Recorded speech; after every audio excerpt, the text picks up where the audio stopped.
lo que es y lo que puede ser carta abierta, ¿no? Es decir, es una asamblea donde se puede discutir nuevamente el tema tecnológico, que es un tema central para el desarrollo económico y el futuro de la Argentina, pero es un tema complejo, como se habló de México, tuvimos la intervención de Emir Sader sobre Brasil. Me parece que se vio con mucha profundidad la situación en el país, y en ese marco salen cosas que habría que preguntarse si son o no parte de un grupo intelectual, como de pronto apoyar la candidatura de Tayana o apoyar otra candidatura que me resulta más cercana que la de Tayana, fíjense cómo será. Yo creo que carta abierta es todo esto, efectivamente, y tiene que ser todo esto, y que nos equivocamos cuando pensamos que, por ejemplo, como carta abierta no podemos ir a una movilización en la calle. Ahora ya no lo pensamos, pero en una época se decía. O cuando nos parece que los documentos de carta abierta, yéndonos al otro lado, digamos, son demasiado complejos, como si nosotros tuviéramos que salir a competir con el discurso de la televisión. Es decir, carta abierta es esta complejidad que, como decía Emir Sader, milagrosamente se mantiene a lo largo de los años. Yo creo que no es tan milagroso, que tiene que ver con haber encontrado un espacio propio, que es una de las cosas más difíciles en la vida, ¿no? Es decir, hay gente que pasa toda su vida y no encuentra, no termina de definir para qué vino al mundo, suponiendo que venimos al mundo para algo, pero es una manera de expresarlo. Y Carta Abierta fue encontrando su lugar, es decir, fue un lugar absolutamente paradojal, es decir, una de las fuerzas más importantes, según los medios, con que cuenta el kirchnerismo, ¿no? Muchos medios dicen, bueno, el gobierno tiene a la Cámpora y a Carta Abierta, como diciendo, esos son los que apoyan al gobierno con todo. Después hay otros que tienen. Cosa curiosa, porque nosotros en realidad nos hemos pasado años mostrando que somos de los que también dicen una cosa y la otra, muestran matices, pero bueno, ha sido tan consecuente, tan decidido nuestro apoyo a este gobierno, que está claro que ese es el perfil predominante. Entonces, si decía que era paradojal, porque al mismo tiempo nosotros somos conscientes de nuestras propias debilidades, ¿no? Por otro lado, creo que hemos sabido conocer los límites que tiene Carta Abierta.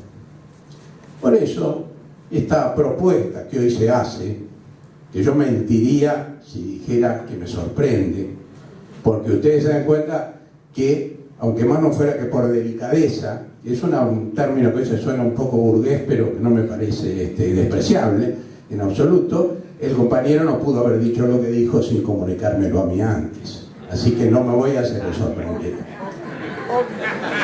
¿Por qué no señalo esto? Porque creo que esta u otras candidaturas que pueden surgir tiene que servir a la unidad de Carta Abierta. No tiene que servir para transformar a Carta Abierta en lo que no es. Eso no puede ser un comité político, no podemos hacer una elección interna acá, porque los que pierdan la elección interna se van a ir, y entonces habremos descubierto también uno de los límites que tenía la unidad de Carta Abierta.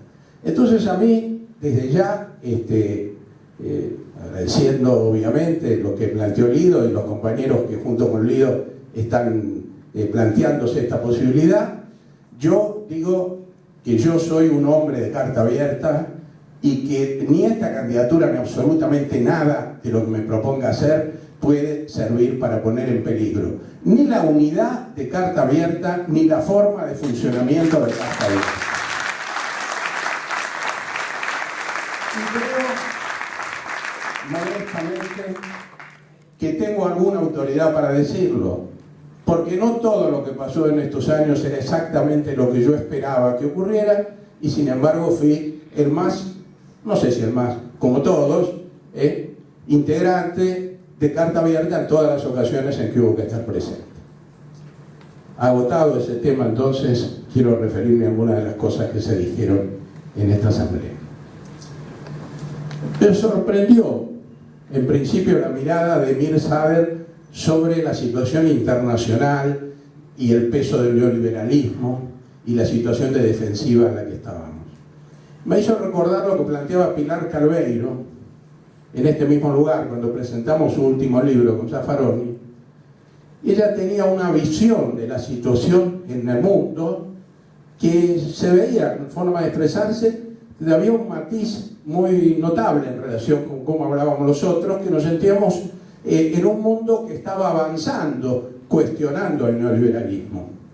Y Pilar Calveiro, y después lo aclaró cuando terminó la reunión en una charla personal, tenía la idea, por el contrario, de un neoliberalismo que estaba cada vez más fuerte. Claro, ella escribe en México, donde no necesito decir las cosas que pasan, porque ya se han hablado hoy, pero además estaba hablando, el título de su libro es Violencia de Estado, de toda esta política de intervención de los Estados Unidos en el mundo, ¿no? De la cárcel de Guantánamo, de una situación donde veía que de algún modo todos los países se terminaban subordinándose a la hegemonía norteamericana, a pesar de que en el plano de las economías, digamos, la situación no era exactamente la misma.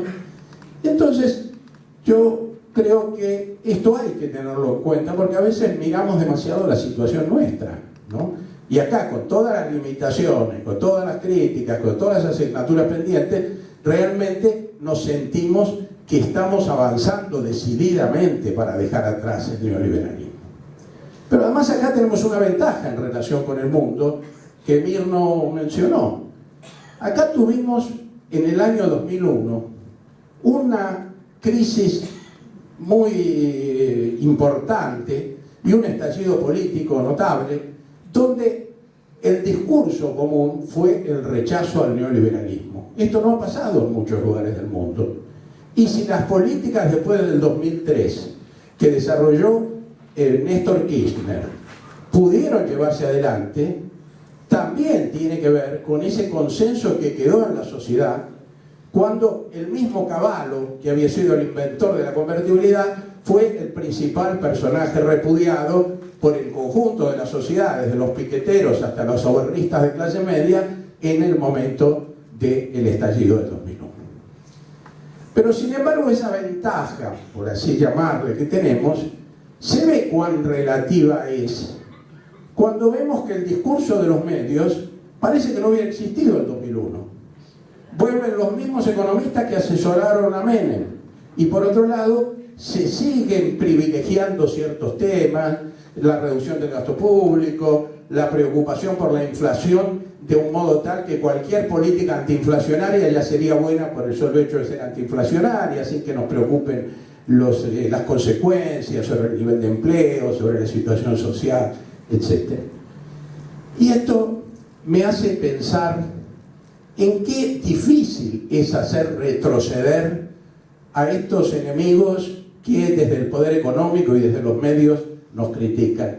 Yo tuve esta semana la demostración de que no descansan un día, porque volví a Brasil, tuve la suerte, porque es un país muy interesante, de poder ir 2 veces a Brasil en el último mes. La primera antes de la elección y la segunda después de la elección. La primera elección, ¿cuál era la consigna en todos los medios? Hay que mudar. Es necesario cambiar. Cuando perdió la elección, el candidato de la prensa, la perdió por muy poquito, pero la perdió, uno podía esperar que hubiera por lo menos un par de días de duelo, de preguntarse qué hicimos mal, qué pasó, por qué nos derrotaron, qué barbaridad, de dónde vamos a sacar fuerzas para seguir adelante. No. La consigna al día siguiente era la misma, como si no se hubiera realizado la elección. Decía: Dilma, los cambios son para ahora, no hay que demorarse. Es decir, era el discurso de quienes hubieran sido triunfantes en la elección. Entonces, esto explica lo mismo, que acá, a pesar del fracaso de todas las doctrinas que nos quieren vender durante años, siempre seguimos enfrentando el mismo discurso. Y esto tiene que ver con lo que decía Guillermo, en el sentido de que no vamos a mejorar nuestra situación si si hacemos concesiones. Yo quiero hablar un poco sobre el término concesiones, ¿no? Porque la verdad, a veces la memoria lo pierde a uno. Me confundí un poco cuando dije, bueno, pero Lenin hablaba de concesiones. Entonces, Horacio González está a la izquierda de Lenin. Puede ser, puede ser. Pero en principio no tendría por qué ser necesariamente así. Entonces me puse a ver cómo podíamos hacer para reconciliar a Lenin con Horacio González, ¿no? Cosa que puede ser importante para Horacio González, porque el pobre Lenin ya no está en el mundo. Y pienso que, en realidad, lo que quería decir Lenin, y tal vez lo que quiso decir Emir, es que hay determinadas situaciones, es que el interés de la propia fuerza, para asegurar la posibilidad de seguir avanzando, uno tiene que detenerse un poquito en el camino, uno tiene que mirar un poquito al costado, uno tiene que hacer alguna cosa que no tenía prevista, uno tiene que hacer hasta alguna cosa que a uno no le gusta. Pero lo que me parece que está claro, y no es casual que el propio Lenin, y perdonen que lo cito tanto a Lenin, no es habitual en mí, pero y Lenin lo decía con aquella famosa frase repetida del hartazgo, ¿no? De retroceder un paso para avanzar dos, que en realidad esos movimientos, esas concesiones, digamos así, formaban parte del avance. Si nosotros no hacemos esta concesión, no podemos seguir avanzando. Marchamos al suicidio, nos encontramos frente a un límite. Por supuesto, estos siempre son temas de apreciación que pueden ser discutibles, pero lo que quiero decir es que si es cierto que la política supone necesariamente a conceder, hay políticas que son políticas de transformación, hay políticas que son políticas de revolución, hay políticas que son políticas de avance, y hay otras políticas que son políticas de conciliación, de retroceso, de reacción política. Entonces, lo que hoy estamos discutiendo en la Argentina es eso. El gobierno de Néstor Kirchner hizo muchas concesiones. El gobierno de Cristina Kirchner hizo muchísimas concesiones también. Pero esas concesiones, aún en los casos que podemos discrepar con alguna de las medidas, se inscriben en una política general de avance. El riesgo que estamos corriendo hoy en la Argentina no es solo enfrentarnos con la posibilidad de un triunfo de quienes son los decididos opositores a esta política que se ha llevado adelante en los últimos 11 años. El riesgo que corremos también es el de la desnaturalización de esta política. Es el riesgo de que con el mismo discurso se empiece a desandar el camino, que diciendo que se continúa con lo que se hizo, en realidad se empiecen a crear las condiciones para que vuelva lo que nosotros no queremos que vuelva nunca más. Entonces, es en esa discusión, me parece que no podemos equivocarnos.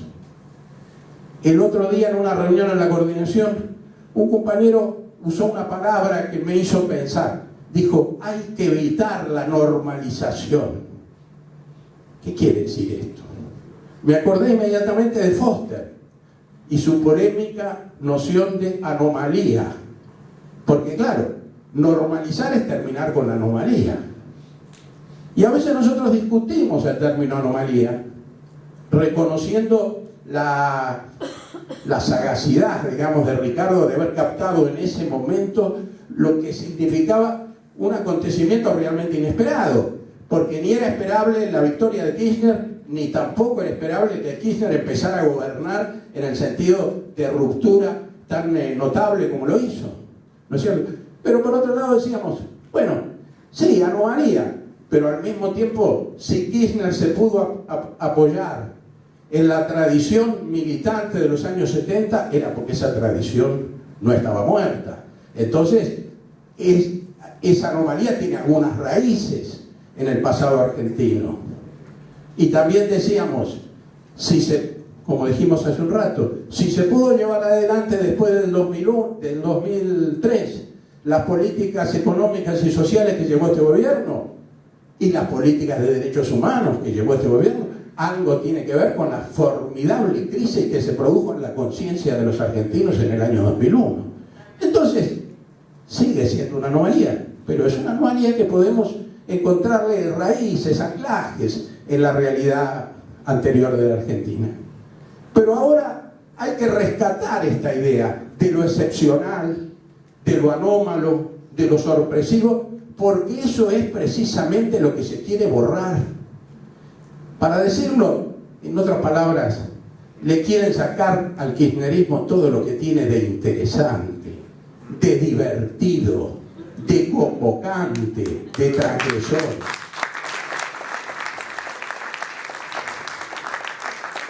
Ustedes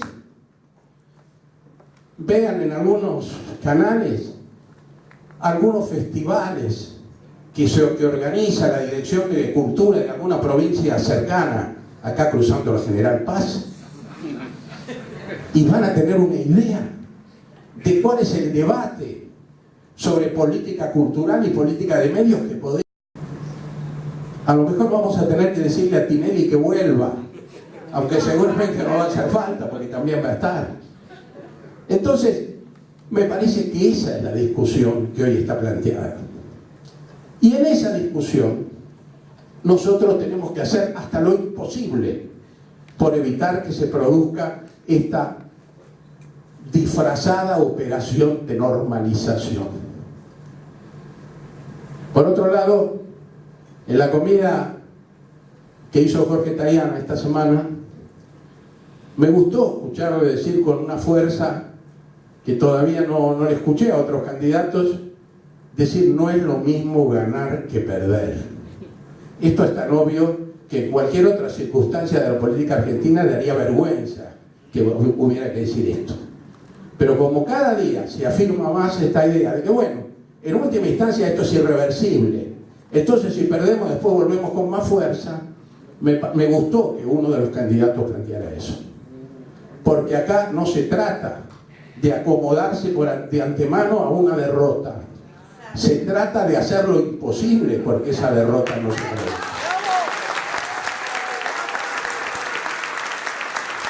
Y para ganar la batalla, si me disculpan la terminología bélica, el mejor general no es el que más se parece al enemigo.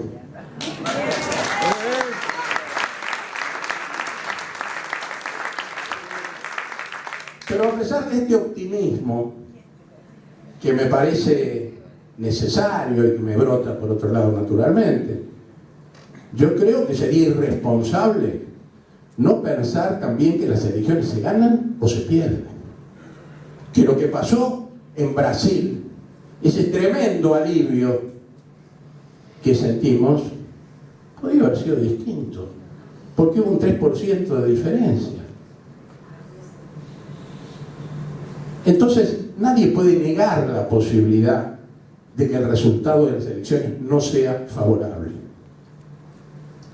Pero entonces hay que preguntarse, si se diera esa situación que no queremos y que vamos a luchar para evitarla, ¿cómo estaríamos mejor?